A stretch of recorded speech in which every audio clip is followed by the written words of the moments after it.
नौकर जोर लगा लगाकर मेरा मसाज करता। मैं उसको पैसे पकड़ाती तो कहता, रहने दो मालकिन, वसूली रात को करूंगा। मैं कुछ समझ नहीं पाती। जैसे जैसे वह मसाज करता मुझ पर खुमारी बढ़ती ही जाती और मैं सुकून से गहरी नींद सो जाती। लेकिन एक रात मुझे नींद नहीं आई। मेरे तो होश उड़ गए जब उस रात मसाज करते करते उसने, मेरा नाम दामिनी है, मैं बहुत खूबसूरत थी, इसीलिए शादी से पहले हर दिन मेरे लिए रिश्ता आता था। मैं अपने माँ बाप की इकलौती बेटी थी, इसलिए मेरा बाप चाहता था कि मैं डॉक्टर बनकर उसका नाम रोशन करूं। मगर जब मेरे लिए इतने अच्छे रिश्ते आते थे तो मेरी माँ मुझे कहती कि तुम अपनी पढ़ाई छोड़ दो ताकि मैं तुम्हारी शादी कर दूं। मगर मैं अपनी माँ से कहती थी कि मुझे तो डॉक्टर बनना है।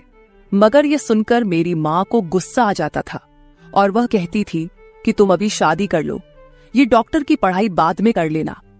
मगर मेरा बाप नहीं मानता था, इसलिए मेरी माँ एक बुजुर्ग बाबा के पास गई और उनसे कहा कि मैं अपनी बेटी की शादी करना चाहती हूँ। मगर उसका बाप नहीं मान रहा। कोई ऐसा ताबीज दो कि उसका बाप शादी के लिए फौरन मान जाए। उस बुजुर्ग ने मेरी माँ से 2000 रुपए लिए और ऐसा ताबीज दिया कि मेरा बाप मेरी शादी के लिए फौरन मान गया। ये रिश्ता दरअसल मेरे बाप के दोस्त ने अपने बेटे के लिए मांगा था और कहा कि आपकी बेटी शादी के बाद भी डॉक्टर बन सकती है। ये सुनकर मेरे बाप ने उससे शादी के लिए फौरन हाँ कह दिया और मैं विदा होकर अपने ससुराल आ गई।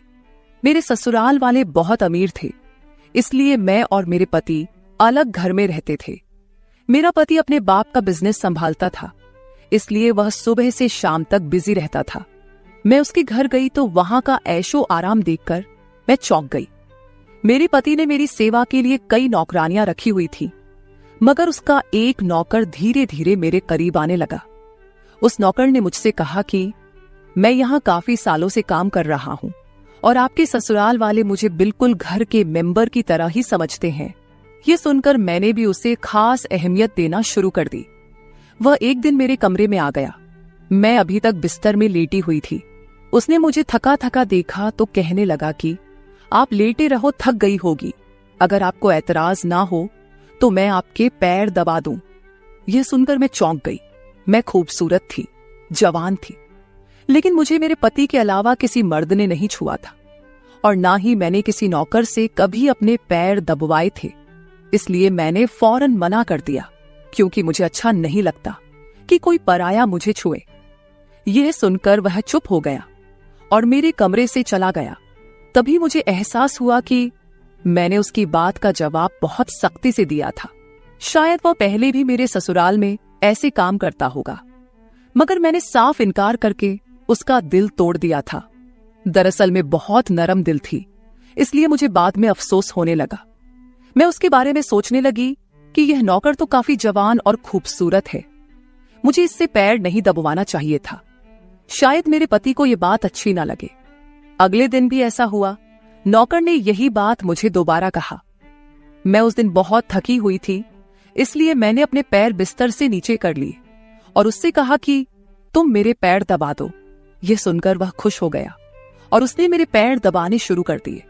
वह इतने धीरे धीरे पैर दबा रहा था कि मुझे फिर से नींद आने लगी। ये देखकर वह नौकर कहने लगा, मालकिन, आपको नींद आ रही है, आप बिस्तर पर लेट जाओ, मैं आपके पैर दबाता रहूंगा। मैं जैसे मदहोशी में थी, इसलिए फौरन बिस्तर पर लेट गई।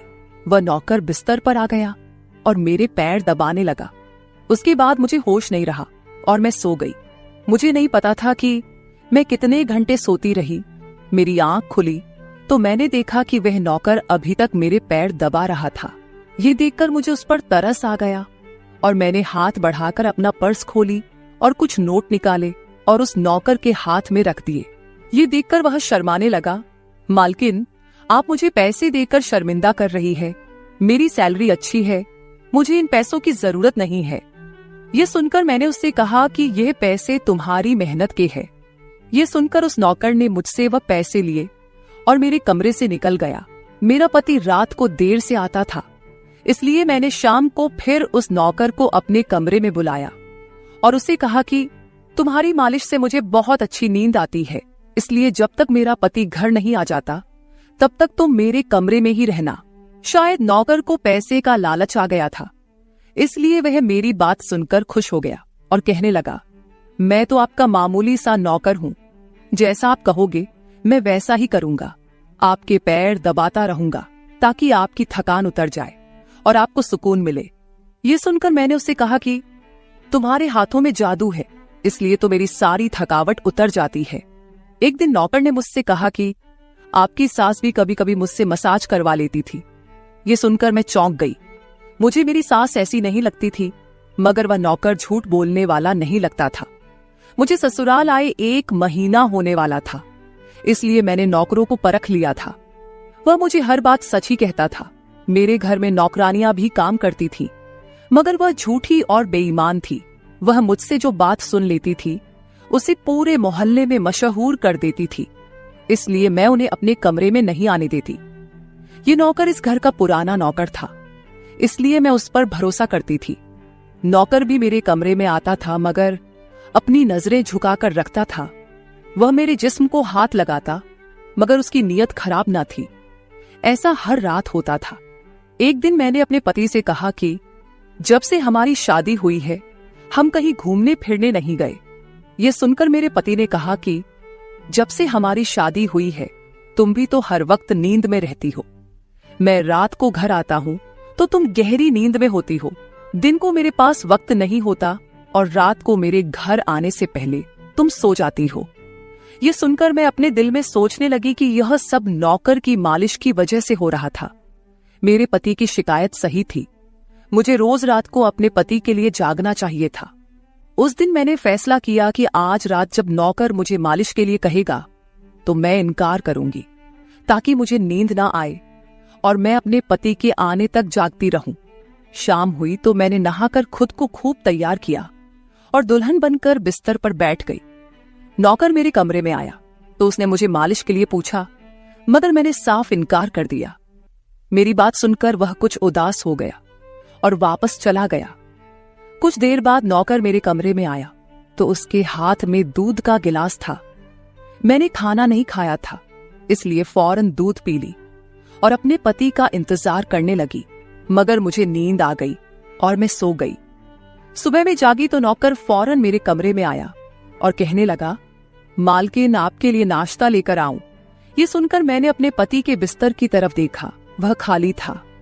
ये देखकर नौकर कहने लगा, मालिक को जरूरी काम था, वह नाश्ता करके चले गए। ये सुनकर मेरा मूड खराब हो गया। मैं रात भर उसका इंतजार करती रही, मगर वह सुबह होते ही ऑफिस चला गया। मैंने नौकर से कहा कि मेरे लिए चाय ले आओ। नौकर कमरे से बाहर निकल गया। तभी मैंने अपने जिस्म की तरफ देखा तो चौंक गई। रात को मैंने दुल्हन का कपड़ा पहना हुआ था, मगर अब मेरे जिस्म पर कोई और कपड़े थे। मगर मैंने अभी जेवरात पहने हुए थे। मेरा सर भारी होने लगा। मुझे यह सोचकर चक्कर आने लगे कि रात को मेरे साथ क्या हुआ था और मेरे कमरे में कौन था और उसने मेरे साथ क्या किया था, मगर मुझे कुछ याद ना आया। मेरा दिल घबराने लगा और मैंने अपना सर पकड़ लिया। मेरा पूरा जिस्म दर्द कर रहा था, इसलिए नौकर चाय लेकर आया तो मैंने उससे कहा कि मेरा जिस्म दबा दो। यह सुनकर वह बिस्तर पर आ गया और मुझे दबाने लगा। उस दिन मैं देर तक बिस्तर पर पड़ी रही। उस दिन मेरे पति अचानक घर आ गए। मैंने उसे देखा तो उस पर बरस पड़ी। मैं रात को तुम्हारे लिए दुल्हन बनकर जागती रही, मगर तुम नहीं आए। ये सुनकर मेरे पति कहने लगे, मैं रात को कमरे में आया तो तुम गहरी नींद में थी, इसलिए मैंने तुम्हें नहीं जगाया। ये सुनकर मैं चौंक गई, मगर मेरे कपड़े किसने बदली किए और नींद पूरी होने के बावजूद मेरा जिस्म क्यों दर्द कर रहा है। मैं उलझ गई थी। मेरे पति कहने लगे, अच्छा ठीक है, मूड खराब करने की जरूरत नहीं है। मुझे आज रात एक काम के सिलसिले में बाहर जाना है, इसलिए देर हो जाएगी, मगर अभी मेरे पास 3-4 घंटा फ्री है। अगर तुम कहो तो हम अभी कहीं बाहर जा सकते हैं। ये सुनकर मेरा मूड खुद ब खुद ठीक हो गया और मैं सारी रात वाली बातों को भूलकर खुश हो गई। शादी के बाद यह पहला मौका था कि मैं अपने पति के साथ कहीं बाहर जा रही थी। मैं जल्दी जल्दी तैयार होने लगी, जबकि मेरा पति गाड़ी में बैठकर मेरा इंतजार करने लगा। उस वक्त नौकर मेरे कमरे में आ गया और मुझसे पूछा, मालकिन, आप कहीं जा रही हैं क्या? ये सुनकर मैंने उससे कहा कि हाँ, मगर तुम क्यों पूछ रहे हो? ये सुनकर नौकर कहने लगा, मैं आपका नौकर हूं, मगर आपको यही सलाह दूंगा कि आप बाहर नहीं जाओ, क्योंकि आपका जिस्म थक जाएगा। ये सुनकर मुझे गुस्सा आ गया और मैंने उससे कहा कि तुम मेरे नौकर हो, मेरे पति बनने की कोशिश मत करो। ये कहकर मैं बाहर चली गई। न जाने मुझे किस बात पर गुस्सा आ गया था। मैंने उस नौकर को खूब खरी खरी सुना दी। वह भी अपनी औकात जान गया था। तभी तो मैं जब घर आई तो वह मेरे सामने नहीं आया। मेरे पति मुझे गेट पर उतारकर वापस बाहर जा चुके थे। जबकि मैं अंदर आई तो मेरा सारा जिस्म बुरी तरह दुख रहा था। शायद मेरे जिस्म को मालिश की आदत हो गई थी। तभी तो रात होते ही वह मालिश के लिए तड़पने लगता था। लेकिन मैंने उस नौकर को नाराज कर दिया था, इसलिए आज वह मेरी मालिश करने नहीं आया। मगर मुझे उसकी जरूरत थी, इसलिए मैंने एक नौकरानी को बुलाया और उस नौकर को बुलाने को कहा।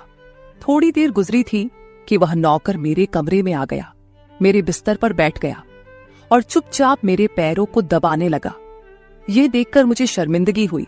मैंने उसे इतना बुरा भला कहा, मगर उसने मेरी बात को बिल्कुल बुरा नहीं माना। मैंने उसे चुप देखा तो कहने लगी, मुझे उस वक्त पता नहीं क्या हो गया था, इसलिए मैंने तुम्हें खरी खरी सुनाई। मैं इतने दिनों के बाद अपने पति के साथ कहीं बाहर जा रही थी, इसलिए मुझे तुम्हारा टोकना अच्छा नहीं लगा, इसलिए मुझे माफ कर दो। मैं उसकी मालकिन थी और उसे इस काम के पैसे देती थी, मगर अब भी मुझ में इंसानियत जिंदा थी, इसलिए मैंने मालिक होकर भी नौकर से माफी मांग ली। क्योंकि वह भले ही नौकर था, मगर वह एक इंसान भी तो था। मेरी बात सुनकर वह नौकर कहने लगा, मैं आपका नौकर हूं, इस काम के लिए मैं आपसे सैलरी लेता हूं, इसलिए आपको हक है, आप जो चाहे मुझे कह दे। ये सुनकर मैं चुप हो गई, मगर मैंने सोच लिया था कि आइंदा इससे ऐसा कुछ नहीं कहूंगी। वह उस रात देर तक मेरी मालिश करता रहा और फिर मुझे नींद आ गई। मुझे नहीं पता था कि नौकर मेरे कमरे से कब निकला और कब मेरे पति घर पर आए। मैं सुबह उठी तो मेरा पति बाथरूम में था और बाहर जाने के लिए तैयार हो रहा था। मैं उसे हैरानी से देखने लगी। पता नहीं आजकल मुझे क्या हो रहा था। नौकर की मालिश से मुझे इतनी गहरी नींद आती कि मुझे किसी बात का होश ना रहता था। मुझे इस बात का भी पता नहीं चलता था कि मेरा पति कब कमरे में आता था। मैं सोचने लगी कि इस नौकर की मालिश में ऐसा क्या जादू था कि वह मेरे पति के आने से पहले ही मेरी मालिश करता। तो मैं अचानक गहरी नींद में सो जाती थी। सुबह जब मैं उठती तो मेरा सर भारी महसूस होता और मैं चलने फिरने के काबिल नहीं रहती।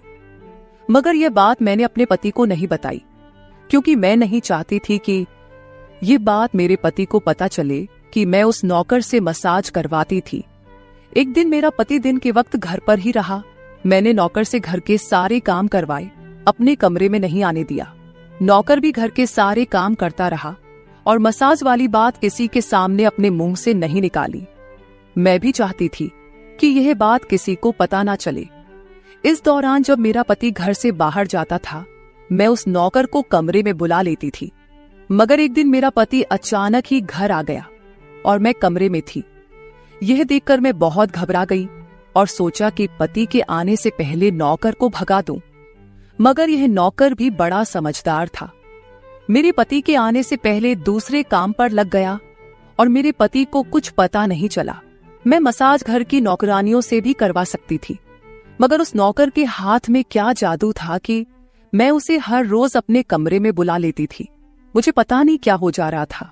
जिस रात मैं नौकर से मसाज नहीं करवाती थी, उस रात मेरे पूरे जिस्म में दर्द हो जाता था। सुबह में जागती तो मेरा सर भारी हो जाता था और मुझे थकान भी हो जाती थी। एक रात मैंने नौकर से मालिश करवाई और गहरी नींद सो गई। सुबह मेरी आंख खुली तो फिर से मेरे कपड़े चेंज हो चुके थे। ये क्या माजरा था? ऐसा कौन करता था? क्या मेरा पति मेरे साथ ऐसा कर रहा था? मैं सोच में पड़ गई। मैंने शीशे के सामने जाकर देखा तो चौंक गई। मेरे पूरे जिस्म पर लाल निशान पड़ गए थे। यह कैसे निशान थे? मैं अपने जिस्म पर हाथ फेरने लगी। मैं जैसे उस निशान को मिटाना चाहती थी, मगर ऐसा ना हुआ। अगले दिन फिर मैंने अपने जिस्म को देखा कि निशान खत्म होने के बजाय फैलने लगे थे। मैं घबरा गई। तभी मेरे कमरे में नौकर आ गया और उसने मुझे मालिश को कहा। मैं उस निशान को छुपाना चाहती थी, इसलिए उसे कहा कि आज तुम सिर्फ मेरे पैर दबा दो। उसने मुझसे कुछ नहीं पूछा, मगर मैं अंदर ही अंदर डर रही थी। किसी दिन मेरे पति ने यह निशान देख लिए तो मैं उसे क्या जवाब दूंगी। मैं ये सोच सोचकर थक चुकी थी, इसलिए मैंने तकिए पर पैर रख दिए। नौकर मेरा मसाज करने लगा। मेरी आंखें नींद से बंद होने लगी थी।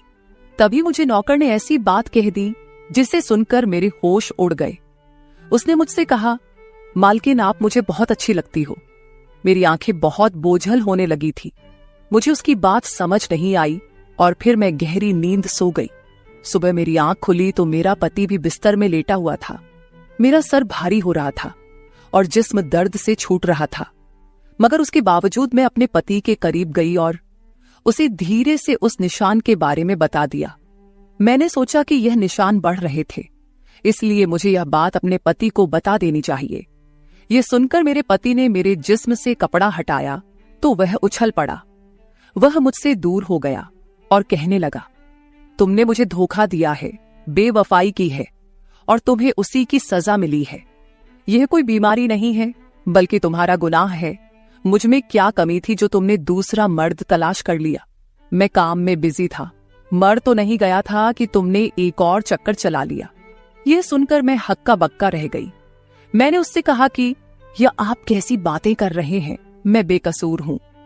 मगर मेरा पति हंसने लगा और कहने लगा, ये निशान बता रहे हैं कि तुम गुनहगार हो, इसीलिए मेरे घर से निकल जाओ, मैं तुम्हें तलाक के पेपर भेज दूंगा।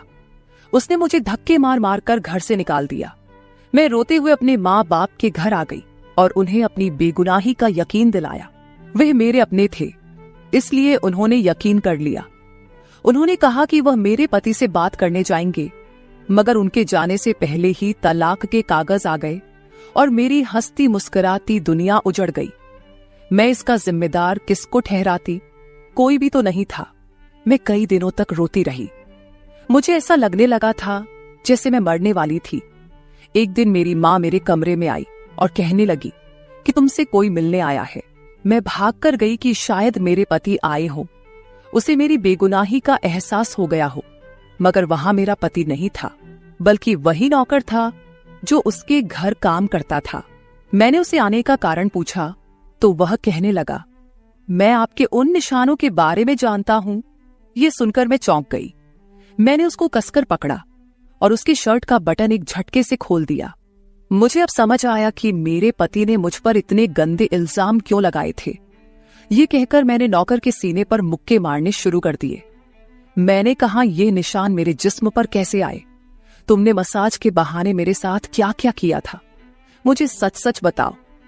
ये सुनकर नौकर ने मेरे दोनों हाथ पकड़ लिए और कहने लगा, मेरा नाम राजेंद्र है और मैं तुम्हारे साथ यूनिवर्सिटी में पढ़ता था, मगर मुझे तुमसे प्यार हो गया।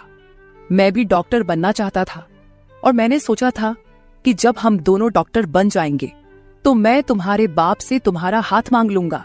मगर एक दिन तुम्हारी सहेली की जुबानी मुझे पता चला कि तुम्हारी माँ तुम्हारी शादी जल्द करना चाहती है, इसलिए मैंने डर कर तुम्हारे घर रिश्ता भेजा। मगर तुम्हारे बाप ने इनकार कर दिया और कहा कि मैं अपनी बेटी की शादी तब करूंगा जब वह डॉक्टर बन जाएगी। इसलिए मैं टेंशन फ्री होकर अपनी पढ़ाई करने लगा। मुझे एक हफ्ते के लिए अपने कजिन की शादी के लिए शहर से बाहर जाना पड़ा। तभी तुम्हारी शादी हो गई।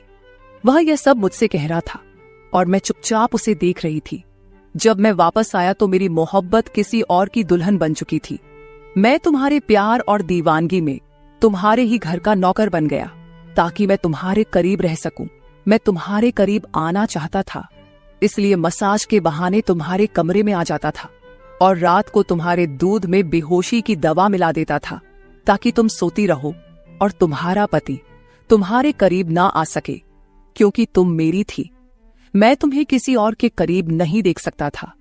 ये सुनकर मैं हक्का बक्का रह गई।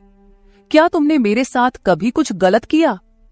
यह सुनकर उसने मेरा हाथ अपने सर पर रख लिया और कहा, मैं तुमसे प्यार करता था, इसलिए तुम्हारी इजाजत के बगैर मैं तुम्हारे साथ कुछ नहीं करना चाहता था। ये सुनकर मैंने उस निशान की तरफ इशारा किया जो हम दोनों के जिस्म पर थे। ये सुनकर वह हंस दिया और कहा कि मैं डॉक्टर हूं और यह सिर्फ इन्फेक्शन है। ये मैंने इसलिए किया ताकि तुम्हारे पति को हम दोनों के ऊपर शक हो जाए। ये कहकर उसने मुझसे माफी मांग ली और मैंने पूरे 1 साल उसे सजा देने के बाद माफ कर दिया और फिर उसके साथ शादी कर ली।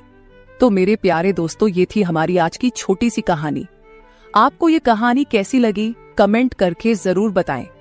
अगर आपको ये कहानी पसंद आई हो तो इसे लाइक करें और अपने दोस्तों के साथ शेयर करें। अगर आप ऐसी ही और भी इंटरेस्टिंग और रोमांटिक कहानियां सुनना चाहते हो तो चैनल को सब्सक्राइब जरूर कर ले और बेल आइकॉन ऑन कर ले ताकि आपको मेरी हर कहानी समय पर मिल सके। कल मिलेंगे एक और नई कहानी के साथ। धन्यवाद।